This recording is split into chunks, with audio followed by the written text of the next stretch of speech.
পশ্চিমবাংলার নারীরা খামোখায় শুভেন্দু অধিকারীর বদনাম করছে, বলছে যে ভোটের আগে যেসব প্রতিশ্রুতি দিয়েছিল সেগুলো পূরণ কেন করছে না। একটা কথা মনে রাখবেন, বিজেপি পার্টির লোকেরা কখনো মিথ্যা কথা বলে না। কারণ গৃহমন্ত্রী অমিত শাহ ভোটের আগে বলে দিয়েছে যে ভোটের আগে বিজেপির নেতারা যেসব প্রতিশ্রুতি দেয় ওগুলো হচ্ছে সব জুমলা। আর এটা জেনেও আপনারা বিজেপিকে ভোট দিয়েছেন, ভেবেছেন যে যে সমস্ত প্রতিশ্রুতি দিচ্ছে এগুলো হয়তো ভোটের পরে দেবে, কিন্তু গৃহমন্ত্রী অমিত শাহ আগেই বলে দিয়েছে যে সব কিছু জুমলা।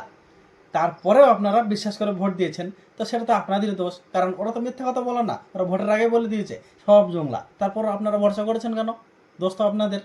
আর এখন অন্নপূর্ণা ভাতার জন্য দিচ্ছে 12 পাতা ফর্ম, আর অন্ধভক্তরা বলছে এটা অনেক কম, আমরা হলে 100 পাতা ফর্ম দিতাম।